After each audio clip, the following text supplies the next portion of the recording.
Olá, estamos aqui hoje na Federação Espírita do Estado de Goiás para o primeiro Pod Fé, o podcast da FEEGO, com a equipe do NEP. Hoje temos a presença do querido Wagner Paixão, componente do NEP-FEB, e vamos falar um pouco sobre o servo vigilante. Para iniciar o nosso programa, a equipe do NEP vai se apresentar com uma frase especial. Eu vou falar a frase do Emmanuel em Caminho, Verdade e Vida. Em Cristo, tudo deve ser renovado. O passado delituoso estará morto. As situações de dúvida terão chegado ao fim. As velhas cogitações do homem carnal darão lugar à vida nova em espírito, onde tudo signifique sadia, com reconstrução para o futuro eterno. Olá, pessoal. Quem lhes falou foi a Angélica Pádua, a âncora do nosso Pod Fé. E aqui quem fala é Eusita Melo Quinta e a minha frase está em Ceifa de Luz, capítulo 55, frase de Emmanuel. Suspiramos por burilamento pessoal. Entretanto, para atingi-lo, urge não esquecer as disciplinas que lhe antecedem a formação. Olá pessoal, aqui é Bruno Raoni, do Mocizade do NEP FEEGO, e a minha frase é: e então percebi que nessa vida necessita-se mais de compreensão do que de entendimento, que é Paulo, do seu encontro com Tiago Menor, no livro Paulo Estevão. Olá pessoal, aqui é a Andréa que vos fala. A minha frase é da nossa querida Madre Teresa de Calcutá. Por vezes sentimos que aquilo que fazemos não é senão uma gota de água no mar, mas o mar seria menor se lhe faltasse uma gota. Um abraço. E aí, pessoal, tudo bem? Eu sou o Lucas de Pádua e vou dizer uma frase aqui para vocês, contida em Mateus 24, 46, já introduzindo, de certa forma, o nosso estudo, dizendo assim: bem-aventurado aquele servo a quem seu senhor, quando vier, achar fazendo assim.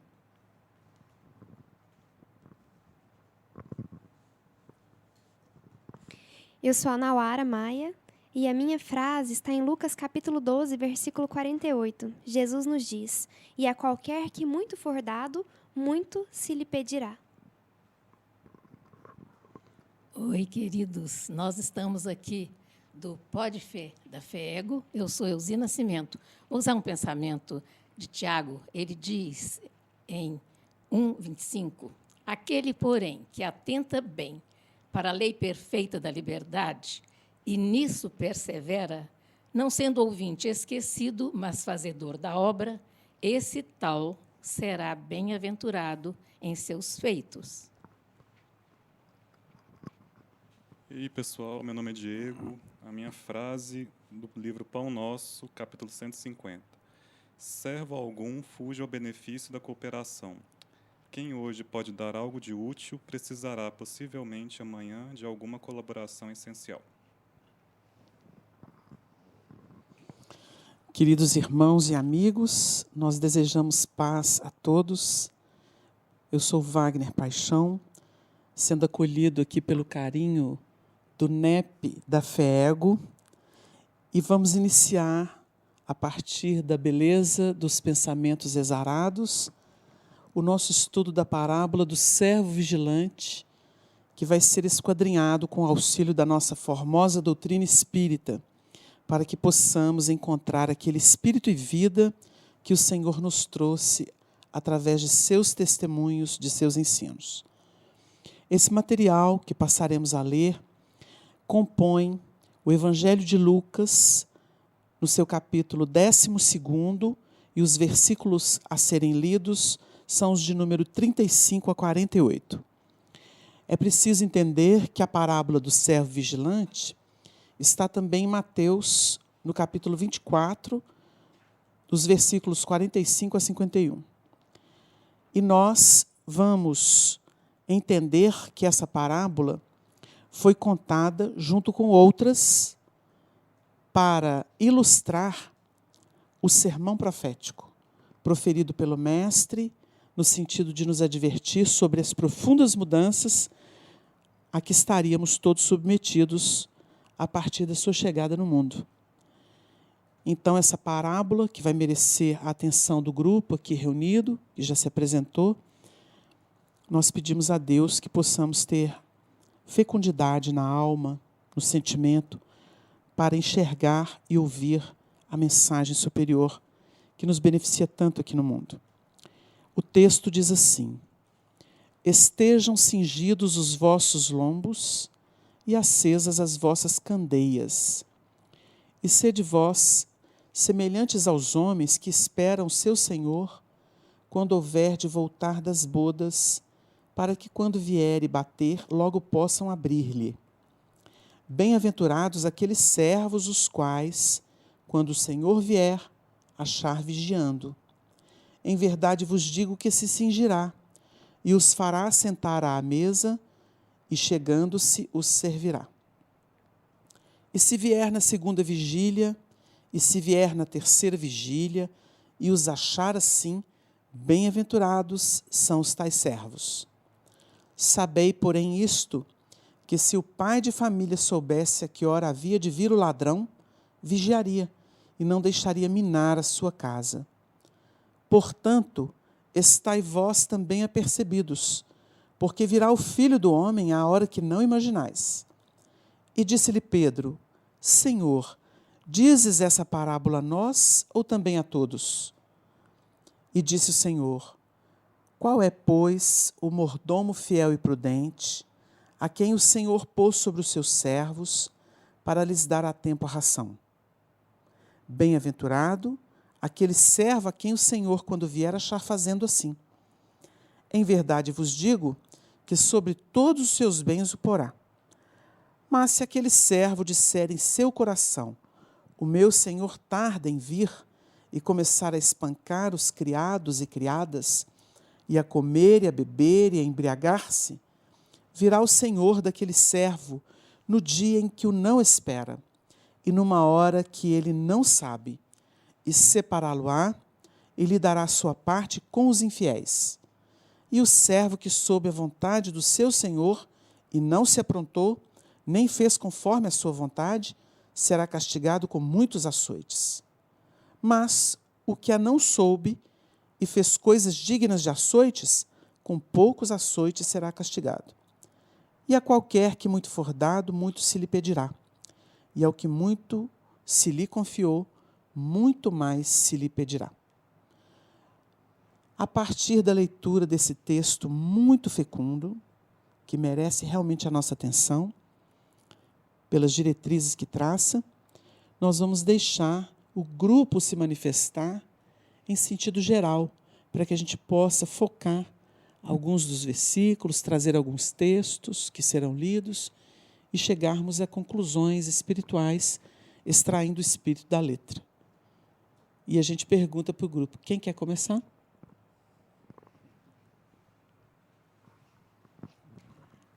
Olha, essa parábola é realmente um macro-alerta, não é?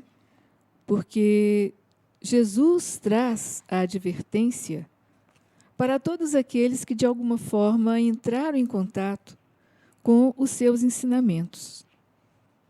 Por quê? O momento da perquisição, o momento de você se revelar, acontecerá no ponto exato da sua disposição espiritual em se mostrar como espírito imortal.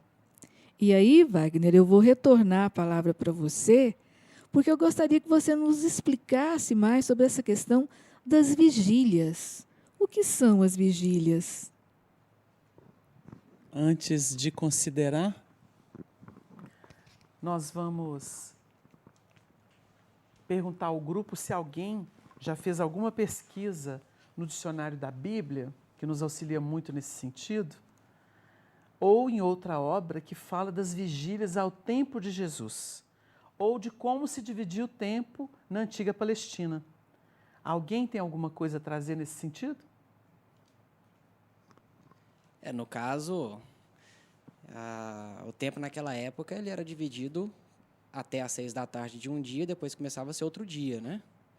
Então, hoje, a gente tem o dia terminando 11h59, às 23, né? 59h59, e às 0 hora a gente começa um dia. Não era assim que eles contavam o tempo naquela época. Então, a gente já começa por aí, né?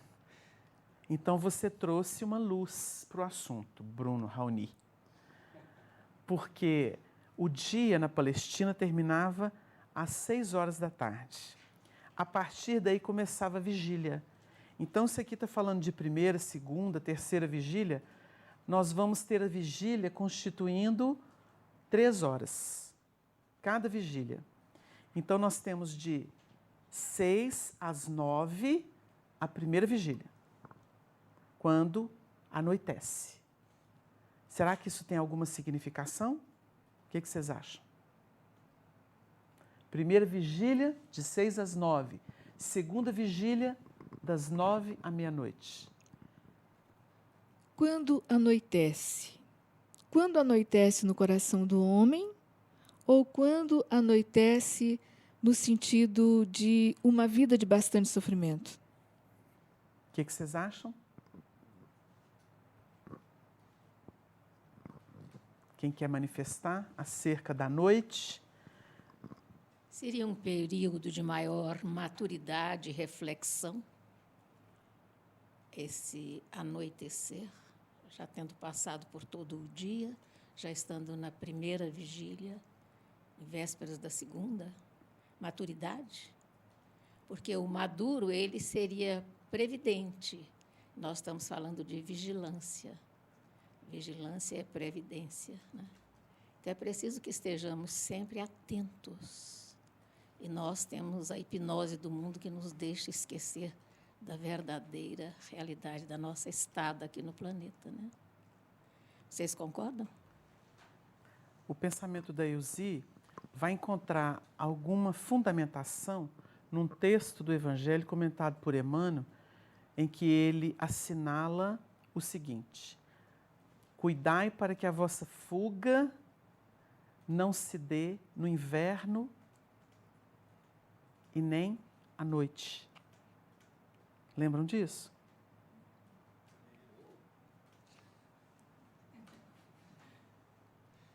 É bom a gente pensar também, porque vamos pensando de uma forma mais prática, né? O que é o dia, a noite e tal.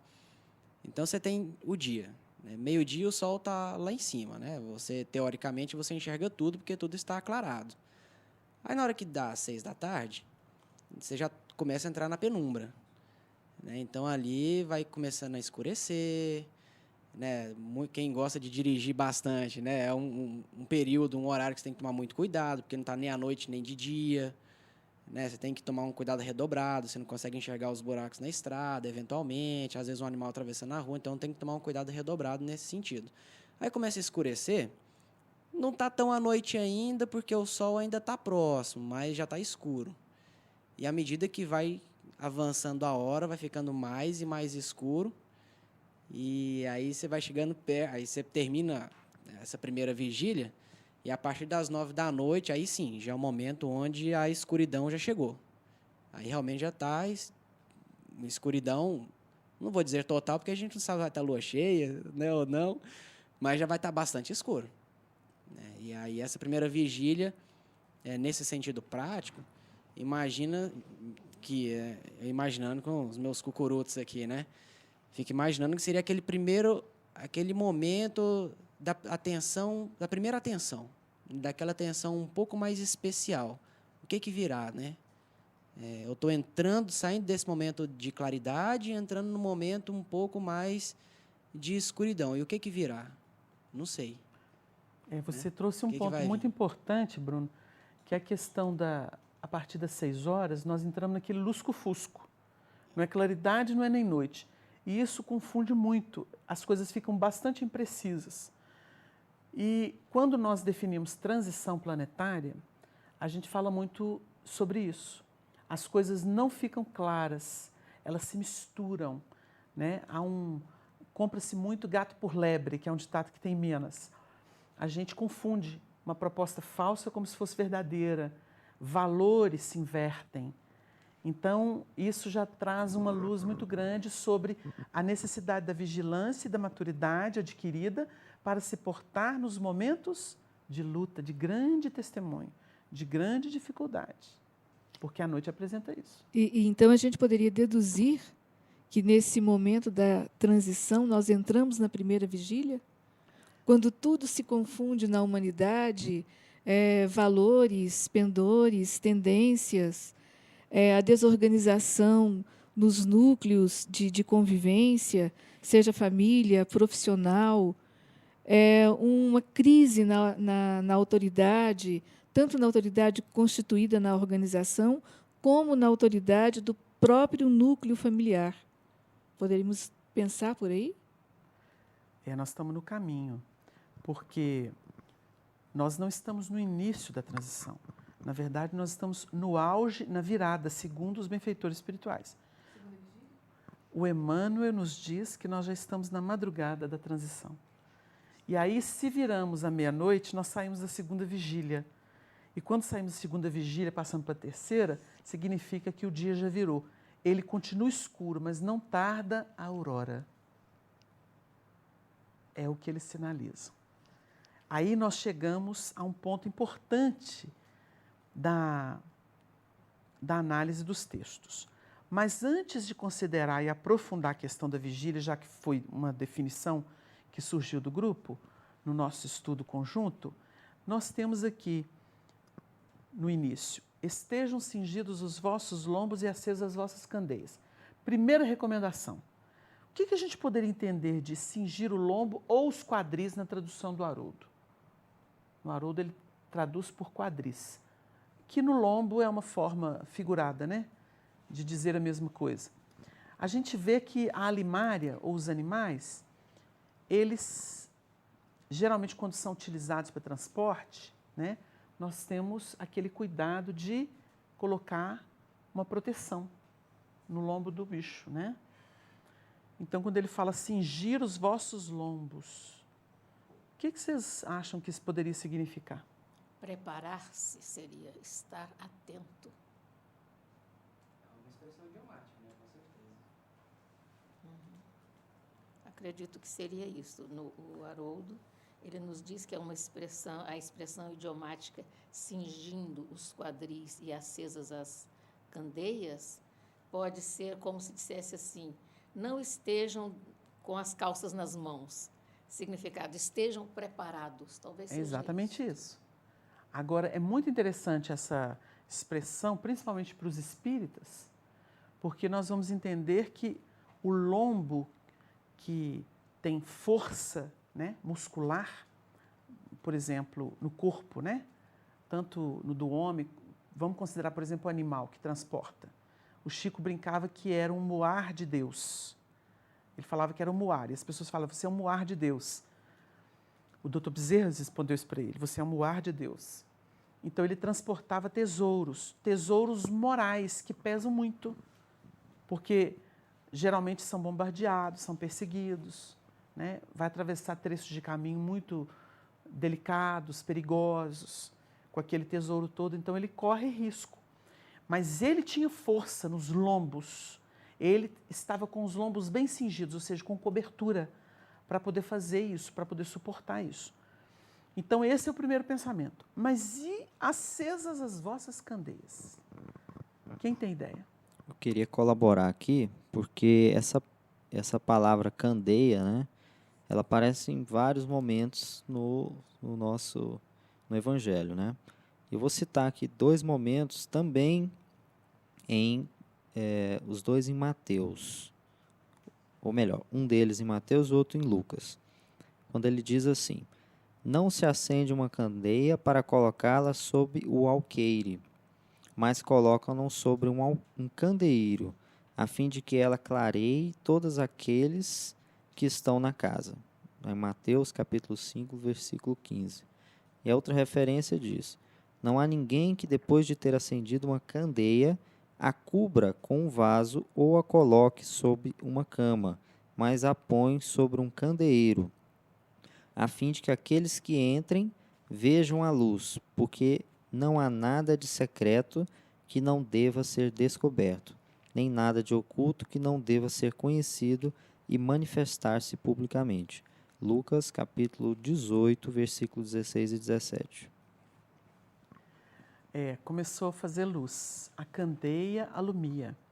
Não se pode esconder a candeia debaixo da cama. Ela deve ficar no velador. Você quer falar? Quero. Essa mesma colocação que você fez sobre o Chico ser um muar de Deus, então ele trazia realmente a continuidade da obra de Kardec através de seu valoroso trabalho, e a candeia, para nós todos, na hora do testemunho, seria não negar a luz espiritual que se cultivou ou que se recebeu, buscando, na verdade, a gente ser a gente mesmo, mostrando o que nós já conhecemos e estando preparados para os embates, para os questionamentos, para as agressões, porque é o momento do buril íntimo, da gente ter esse fortalecimento e preservar essa luz espiritual que o próprio Cristo disse: brilhe vossa luz. Bonito. Então a gente está encontrando os caminhos dessa parábola, a significação dos termos. Existe um texto, viu, Lucas, se você quiser pesquisar aí para nós, de Lucas também, do autor do Evangelho Lucas, em que ele diz assim: a candeia do corpo é o olho. Se o teu olho for luminoso, todo o teu corpo será luminoso. Mas se for o contrário, cuidado para que a vossa luz não sejam trevas. Esse texto está no Evangelho e ele nos ajuda a aprofundar essa concepção da candeia, que é que dá luz à casa, alumia a casa. E se a candeia do corpo é o olho, onde é que nós vamos chegar com o auxílio da doutrina espírita?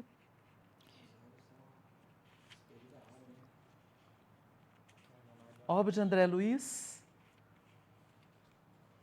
Missionários da Luz. Isso Revelação.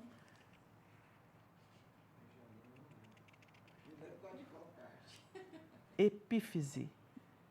Glândula pineal. Capítulo 2 de Missionários. A candeia do corpo é o olho. É o olho. Diz Jesus em Lucas. Onde está a candeia do ser humano na terra? A epífise. Foi revelada como glândula da vida mental, Glândula da mediunidade. 13 anos antes de a ciência oficial descobrir que ela secretava material que interessava todo o cosmo orgânico. Então foi uma revelação espiritual. Jesus já sabia do assunto, Já sabia obviamente. Senhor de todas as possibilidades desse planeta. Então ele enuncia: a candeia do corpo é o olho, e pede para tomar cuidado. E daí vem nas tradições, né, o olho de Horus, toda a mitologia, toda essa composição, mostrando que de alguma forma, porque Os veja bem, esoteristas, os esoteristas, a mediunidade não é uma invenção da doutrina espírita. O que Kardec fez foi exatamente nos dar a instrumentação, através da pesquisa, da análise, do aspecto de compilação científica da doutrina, para que nós nos edicionássemos. Tanto que o livro dos médiuns, ele vem de 587 perguntas contidas na segunda parte do livro dos Espíritos. Então, quer dizer, nessa divisão de primeiro, segundo, terceiro e quarto livro, o livro dos médiuns é que traz o maior número de questionamentos abordados para com os espíritos, que redundou no livro dos médiuns, segunda parte. Né? E é interessante como ele colocando assim: o livro dos médiuns é um manual, o manual dos magnetizadores e dos evocadores. Seria o manual do uso do seu carro físico em relação à mediunidade. E como você colocou, o que tem a ver essa candeia, esse olho, em relação conosco, em relação à doutrina espírita? A gente verifica que há muitas dúvidas e muitos problemas no exercício da mediunidade, exatamente por nós não acessarmos o olho para as localizações precisas, que viriam trazer para nós a condição de trabalho, de resgate, de maior iluminação. Mas, às vezes, empolgando-nos com a ilusão, nós direcionamos essa candeia para o foco que é o da perturbação e não para o foco que é o da iluminação. E aí nos damos mal. Muito bem lembrado.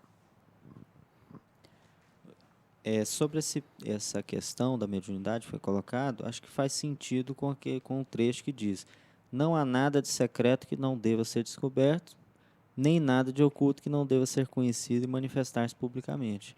Quer dizer, tem todo sentido com a mediunidade. E tem uma frase bem interessante aqui que eu vou pedir, então, para a Andréa fazer a leitura, uma frase do Espírito Emmanuel. Guarda a lâmpada viva da verdade e ilumina com ela a trilha que te assegurará a desejada ascensão. Mas lembra-te de que Jesus desceu para auxiliar e servir, sem contaminar-se com as nossas sombras, afastando-nos da treva para o campo ilimitado da luz. Qual é a fonte? É do Espírito Emmanuel.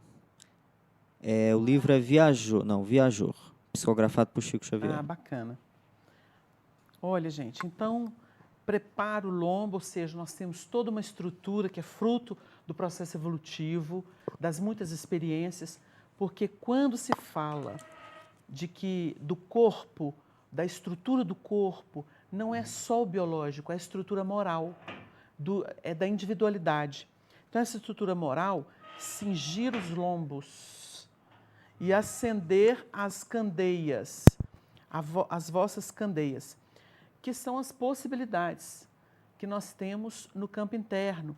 Porque o que nos interessa, a existência, é exatamente essa luz espiritual que nós passamos a valorizar, gerenciando as nossas probabilidades. Então, a vigilância, ela tem a ver com a identificação lúcida do que é a vida. A vigilância não é ficar olhando se alguém vai nos roubar, não é isso não. A vigilância proposta aqui, nós começamos a entender a partir desse levantamento de dados, é estar em sintonia com os propósitos da vida, os propósitos divinos da vida. Não se perder. E avança. E sede vós, ele vai fazer comparação, porque primeiro ele fez a chamada geral, sintética. Preparem-se, acende aí o que vocês têm de luz. E vai falar, sede vós semelhantes aos homens que esperam o seu Senhor quando houver de voltar das bodas, para que quando vier e bater, logo possam abrir-lhe. Ele vai fazer o quê? Ele criou aqui uma parábola, né? Uma história, ele criou uma situação. Nós temos uma página de Emmanuel, segundo vocês levantaram aí nas pesquisas, sobre esse versículo 36. Não tem? O dela é o último, é esse aí. Versículo relacionado em Mateus também, né? 24:46. É isso que eu acabei de ler. No burilamento íntimo.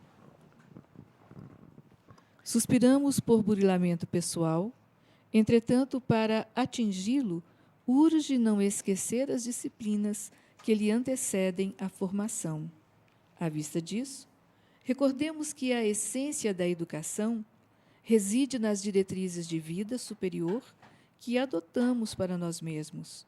Daí, o impositivo de cultivar-se o hábito, de ser fiel ao desempenho dos próprios deveres, de fazer o melhor que pudermos no setor de ação em que a vida nos situe, de auxiliar a outrem sem expectativa de recompensa, de aperfeiçoar as palavras que nos escapem da boca, de desculpar incondicionalmente quaisquer ofensas, de nunca prejudicar a quem quer que seja, de buscar a boa parte das situações e das pessoas, olvidando tudo o que tome a feição de calamidade ou de sombra, de procurar o bem com a disposição de realizá-lo, de nunca desesperar, de que os outros sejam, quais forem, são nossos irmãos e filhos de Deus, constituindo conosco a família da humanidade.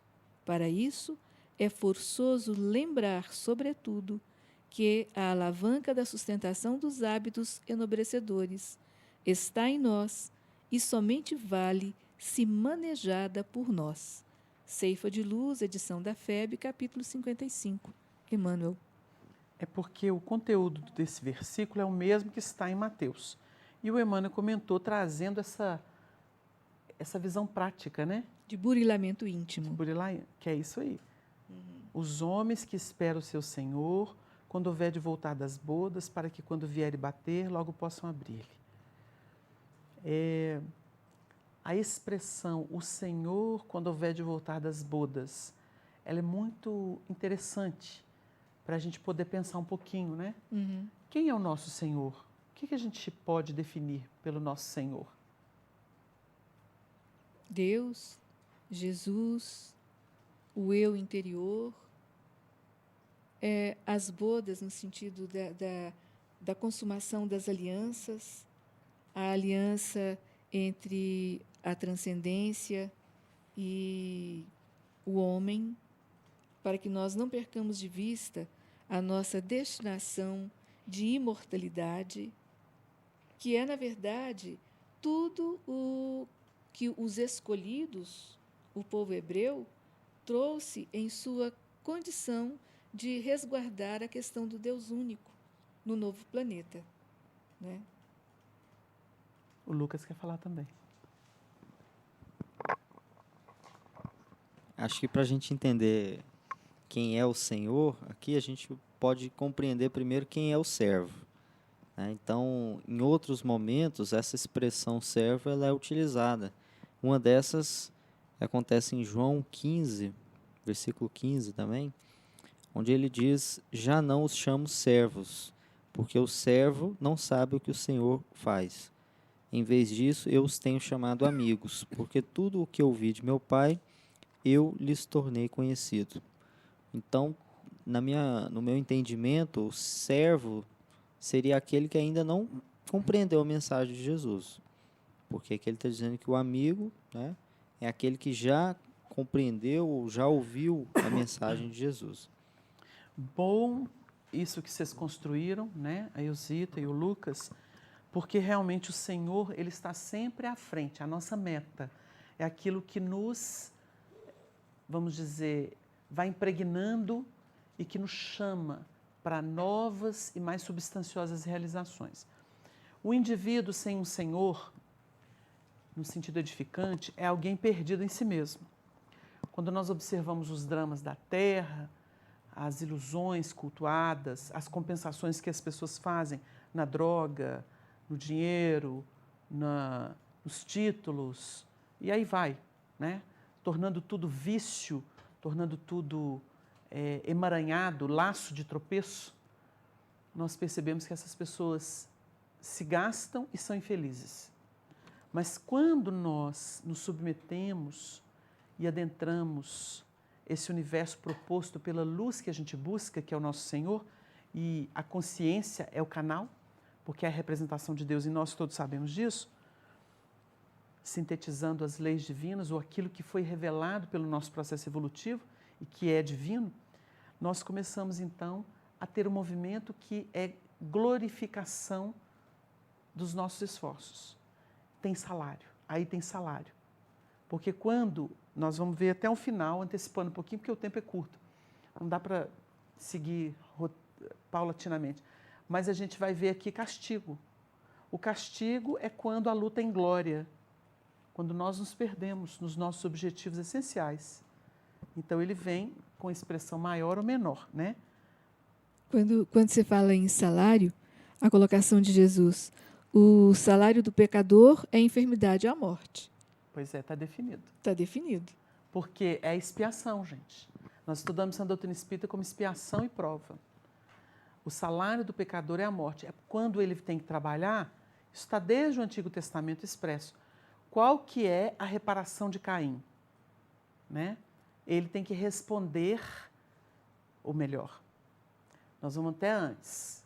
Caim trabalhava a terra, o seu irmão trabalhava com as ovelhas, pastor. Antes dele assassinar o irmão, ele oferece do fruto que ele colheu da terra, e o Senhor não presta atenção. Alguém sabe dizer por que isso aconteceu lá na retaguarda? E por que da gordura dos primogênitos das suas ovelhas, Abel oferece a Deus e ele se regozija? Alguém sabe dizer o que essas duas imagens representam? Alguém já pensou nisso?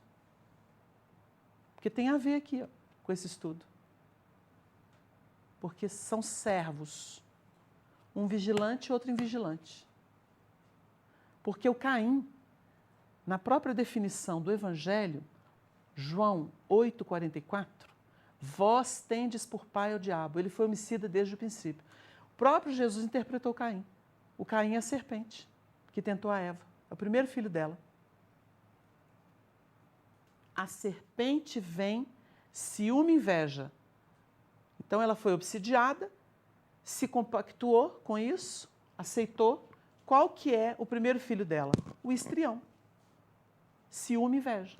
É o que ele sente do irmão. Porque Abel é a dose da misericórdia. E ele trabalha com abundância. A gordura dos primogênitos das suas ovelhas. A gordura é um símbolo. É o excesso. Ele produz além da conta. O outro, qual que é a maldição que caiu em cima de Adão e Eva? Por causa da serpente que tentou a Eva e ela se comprometeu. Comerás o pão com o suor do teu rosto. Trabalharás a terra, espinhos e cardos ela te produzirá. Então, o fruto da terra, que é a reconquista de si mesmo, não é mérito, é dever. Deu uma ideia? É dever. Então, se ele trabalha a terra com o suor do rosto, ele está dentro daquilo que é expiação. O que ele está fazendo é bom para ele, não é favor para Deus, não. O que interessa a Deus é amor, ali é lei. A lei prepara, mas só o evangelho que é amor edifica. Essa é a diferença. Então, quando a gente lê aqui sobre o salário, né, que é a enfermidade e a morte, é isso aí. Ele se perturbou, então ele colhe o que plantou. Então ele vai se nutrir do veneno dele próprio. Por isso ele morre. Porque o homem velho morre. Mas o homem velho tem que morrer no processo do cair em si para o novo surgir.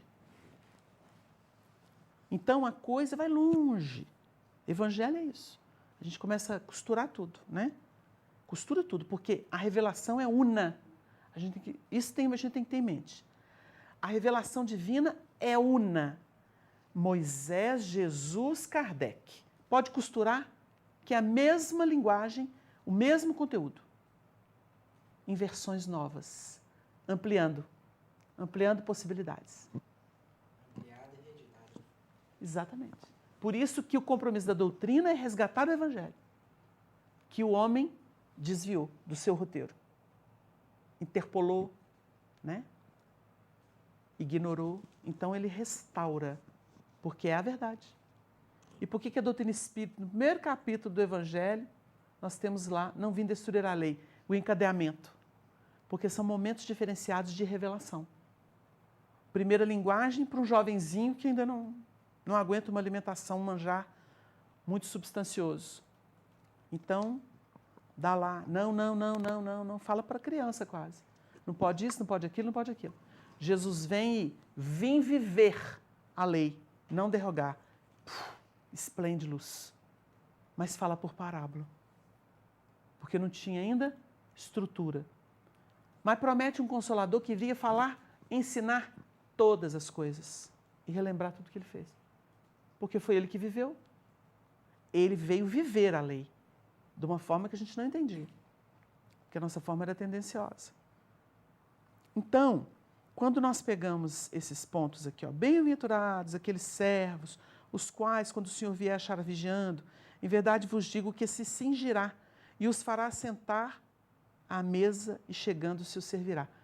Aí vai acontecer aqui nesse versículo o que você acabou de analisar, lendo ali. Ah, Jesus falou que servo não é esse da confiança, não. Porque ele fala que não é mais servo. Servo é o que não faz a vontade. O servo trabalha para comer. Ele trabalha só para sobreviver. Ele não tem parte, ele não tem conivência com o projeto. Esse servo é comum. Pode dizer, Angélica. Fazer um complemento aqui no que você está falando. Quando João fala em 8,35, ora, o servo não fica para sempre na casa, o filho fica para sempre. Aí Emmanuel faz uma observação que eu achei muito rica, onde ele fala, na página 266 da edição da FEB, Caminho, Verdade e Vida, o mestre aludiu aos servos como pessoas suscetíveis de vários interesses próprios. Os filhos, todavia, possuem interesses em comum com o pai. Então, sejamos filhos e não servos, né? Deu uma ideia? Mensagem 125, Filhos e Servos, Caminho, Verdade e Vida. Então fica o registro. Então nós já conseguimos descobrir. Agora tem um outro quesito aqui, nós não vamos ver todos os versículos, não vai dar tempo, nós estamos pensando aqui o que é importante. Entendemos o que é servo, o que é filho. Agora nós temos uma proposta aqui. Porque virá o filho do homem a hora que não imaginais. Isso no versículo 40. Mas no 39 ele diz assim, se o pai de família soubesse a que hora havia de vir o ladrão, vigiaria e não deixaria minar a sua casa. Então tem a visita do filho do homem e do ladrão. E aí? O que vocês acham? Pode ser um, pode ser outro. Quando é o ladrão que visita e quando é o filho do homem que chega? Está chegando. Isso aí é interessante, né? Porque a todo momento a gente tem a oportunidade de, pelo menos, tentar, né? Fazer um certo discernimento. Né? A toda hora surgem-se supostos filhos do homem e supostos ladrões, né? A gente pode pensar mesmo. Quando Jesus veio, imaginava-se que era um carpinteiro, um cara lá, revolucionário, até hoje, né? O cara lá, revolucionário, que queria fazer baderna, que juntou lá meia dúzia de caboclo, e aí tava fazendo lá umas lorotas e tal, né? Morreu entre ladrões, né? E, em contrapartida, hoje a gente tem uns 50 Allan Kardec já reencarnado, né? Tem gente que conversa diretamente com Jesus, etc, etc, né? E, só que aí, pegando um elemento desse texto, ele fala, mantenha-se a candeia acesa, né? E aí?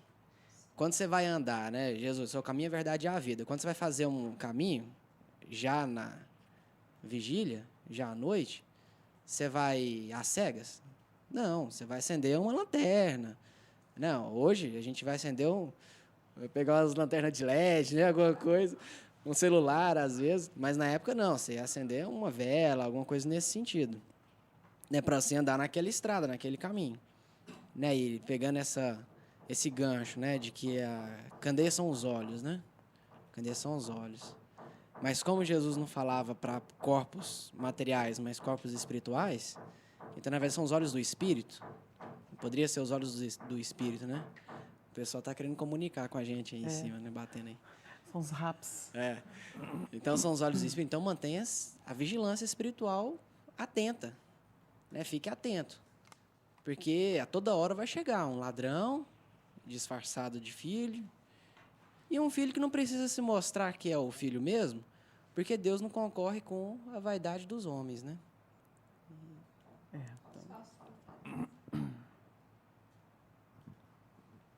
Lucas vai falar?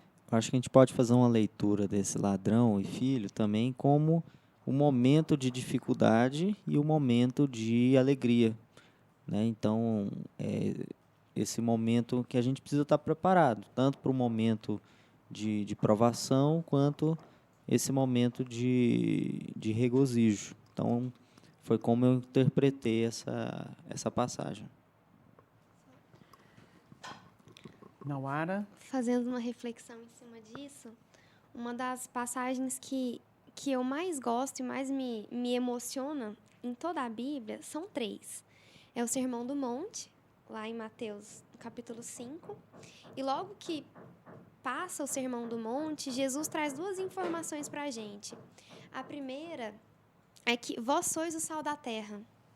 E depois ele diz quer dizer, ele nos informa também que vós sois a luz do mundo. E quando Jesus diz que nós somos o sal da terra, o sal é um elemento, é o único elemento que nós temos que é incorruptível. Mesmo que ele se misture com qualquer outro elemento, ele não perde o sabor. O sal se mistura com a água e ele continua salgado. Então, quando nós estamos em vigília, mesmo que venha um ladrão e a nossa luz brilha, a nossa luz ilumina, que o Cristo se faz em nós, mesmo que esse ladrão venha, como nós somos incorruptíveis, aquilo não nos abala. E quando Jesus vem, aquilo só nos fortalece. Então, quando você fala que todos esses momentos, Moisés, Jesus e a doutrina espírita tem essa colcha de retalhos e todo esse emaranhado de informações que nos faz tão... que nos envolve de uma forma tão sublime e mesmo em meio a tantas dificuldades, Jesus nos mostra o tempo todo que nós temos o potencial, que nós podemos conseguir, que a gente consegue se envolver com essa iluminação, porque nós somos uma vela que se acende e ilumina. Mas essa vela que acende e ilumina toda a escuridão durante a vigília na madrugada, com um sopro, ela se apaga. Então, que a gente não deixe esse ladrão apagar e que venha Jesus e nos acenda ainda mais. Muito bom. Estamos construindo aí concepções importantes para chegar lá. Os ladrões e o Filho do Homem. O que são ladrões na vida humana? São tentações, ilusões que nos pegam de repente e nos fazem ficar desfocados da realidade espiritual. A realidade espiritual é o Filho do Homem. O que é o Filho do Homem, Wagner? Pois é, a gente ia perguntar isso para vocês. A análise do Filho do Homem. Jesus um dia perguntou assim para os discípulos: quem dizem os homens que é o Filho do Homem? E eles tinham uma concepção de reencarnação. Uns dizem que é Jeremias, outros dizem que é João Batista e que não sei o quê, ou um dos profetas, né? Então esse texto é estudado. E Jesus diz assim: e vós, quem dizeis que eu sou? A pergunta agora é específica. Quem dizeis que eu sou? Quando nós analisamos o assunto, nós vamos entender que o Filho do Homem, sem dificuldade, sem precisar forçar, o Filho do Homem é o produto de todos os nossos esforços na luz do bem. Esse é o Filho do Homem. É a destinação de todos nós. Por isso é sinônimo de renovação. Porque o Filho do Homem é aquele que odeia pai e mãe, que entrega à morte o irmão, porque renova a concepção do irmão e o irmão deixa de ser o que ele era. Então, o Evangelho, nas suas expressões simbológicas, nas suas expressões profundas e respeitosas, ele nos enseja concluir que, quando nós somos visitados na noite das dificuldades, dos testemunhos, por provas, por assédios, por tentações, se nós estamos com os lombos cingidos e com as candeias acesas, ou seja, bem sintonizados, cientes do que nos compete na vida, porque estar ciente é estar vigilante. Então, nós conseguimos nos blindar com um ideal que nos ilumina, com uma proposta e com um esforço que nos autoriza. Quando chega o problema, não é ladrão, é o Filho do Homem.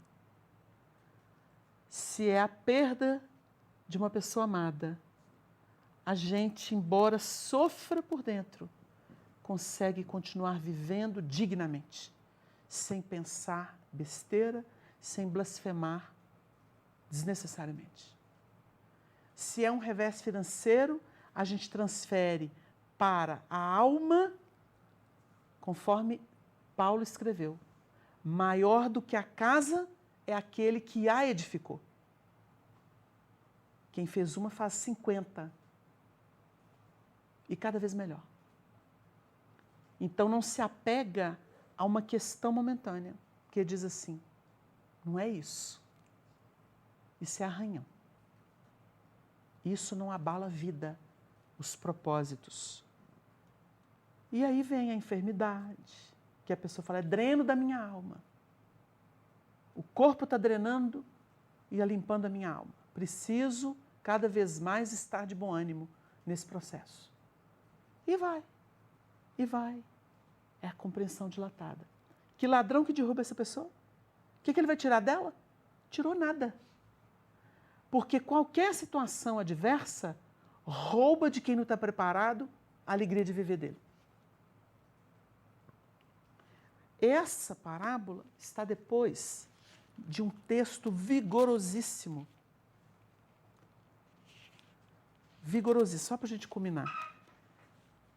Que vai falar sobre o fim do mundo. Então, estrela cai, o sol não dá mais seu brilho, a lua fica opaca, treme de um continente a outro. E que simbologia é essa? É quando nós somos desestruturados no nosso mundo personalista. O fim é do mundo personalista. Não é do mundo físico, que tem um papel para cumprir. É interno. E aí o Pedro, compreendendo que Jesus estava falando uma linguagem assim, falou, Senhor, dizes isto a nós ou também a todos? Aí nós temos que estudar quem é Pedro, a posição dele. E aqui abrindo, porque depois vocês podem debruçar em cima disso. Né? Que vai ter muita coisa para tirar daqui. E ele pergunta, olha a didática de Jesus assim, qual é, pois, o mordomo fiel e prudente a quem o Senhor pôs sobre os seus servos, para lhes dar a tempo a ração, ou seja, o alimento? Aquele que já desenvolveu discernimento, que já tem níveis de compreensão, é chamado a administrar quem não tem. É uma liderança natural. Esse é chamado a maiores testemunhos. E o papel dele é servir. Esse está caminhando para ter filiação. Porque ele já entende que precisa ajudar o pai a administrar a casa. E aí se torna um elemento de valor. E aí a gente podia referenciar o guia real, o governador espiritual do planeta, que auxilia o pai na administração da casa. E tem toda uma hierarquia de trabalho. Exato. Lembrando aqui uma coisa que Jesus fez para ensinar isso. Quantos pães tendes? Ah, só 2. E 5 peixinhos. Trazei-nos aqui. Pega o pão, olha para o céu, busca a chancela de quem pode. Abençoa, parte, dá aos discípulos e os discípulos da multidão. Aí eu pergunto para vocês assim, Jesus opera direto? Aí o Emmanuel escreve assim pelo Chico, Deus ajuda o homem através do homem. Olha a cadeia do universo. E Jesus é o médium de Deus. É o médium de Deus, na conceitação de espírito, como diz Kardec. É. Então, gente, o assunto vai longe. E nós nem chegamos aqui nos açoites, porque quem conhece mais e não faz, apanha muito. Mas o ignorante, o primitivo, não, ele pode dar pancada, porque ele só vai aprender que aquilo não vale a pena.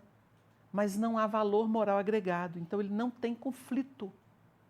O conflito só existe naquele que conheceu muito mais. E quanto mais ele conhece, mais ele vai receber. Porque isso é devolução. Quanto mais abertura, mais tem. Tem muito material. Mas o nosso tempo voou. Senão não vai ser pó de fé. Vai ser novela de fé. Nosso encontro está chegando ao fim e eu deixo o microfone aberto para as considerações de quem quiser fazer, mas eu acredito que todos nós hoje fomos muito tocados no sentido de que reflitamos se queremos ser servos ou filhos de Deus, né? Então, eu deixo a palavra para vocês, quem quiser dar uma última consideração, e eu passo para o Wagner fazer nossa finalização.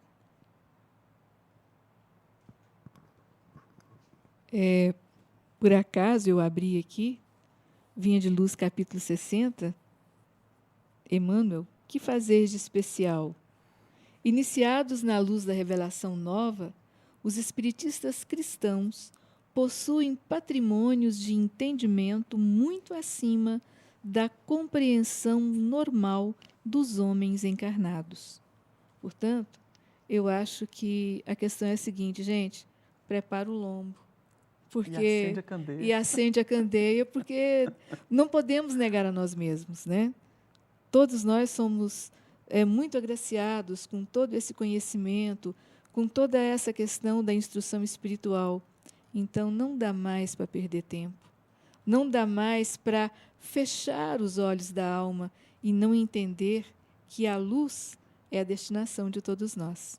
Nós queremos agradecer profundamente ao Wagner o carinho com nós todos os nossos companheiros do NEP FEEGO, que é um grupo lindo e cada dia a gente se sente assim mais planificados, contando os momentos do encontro, porque a gente sente que flui. E Wagner, um compromisso de nós todos é que dessa vez realmente o Evangelho para nós não seja somente ciência, mas, acima de tudo, além da experiência, vivência. Nós agradecemos o carinho com que fomos recebidos aqui no NEP FEEGO, participando desse Pod Fé, primeiro Pod Fé, que seja um marco na história do espiritismo cristão aqui no estado de Goiás, na cidade de Goiânia, que a Federação floresça, que este núcleo possa oferecer a água da vida que salta para a vida eterna aos corações cansados e oprimidos. Acima de tudo, a consolação, porque Jesus é a resposta de que nós necessitamos. E que tenhamos forças, não para ficar nos batendo, mas para nos permitir essa aderência, essa comunhão com o divino. Ninguém é feliz sem Deus. A nossa felicidade é viver naquele que nos criou e nos embala com amor no processo evolutivo pelos caminhos do infinito. Que o Senhor nos ampare a todos, que Jesus seja sempre a nossa permanente inspiração para mais amar, mais servir, sem contar arranhões. Muita paz para todos. Obrigado. Como dizia o Chico, né? Eu sinto que eu estou arrastando, Para frente. vendo tudo isso aqui, mas para frente. Pessoal, eu peço que vocês deixem seus comentários, suas perguntas, suas considerações, que no próximo programa a gente conversa um pouquinho mais com vocês. Um beijo, um piqui e um pão de queijo para vocês.